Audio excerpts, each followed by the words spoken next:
Äkki tuleb luua pihta panna.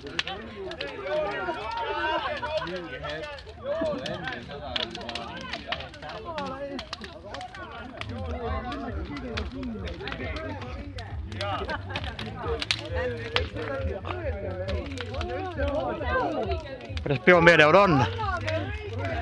Võtame siis joodivat asju. Meil on peo meeleolu. Kuuled potki mingi.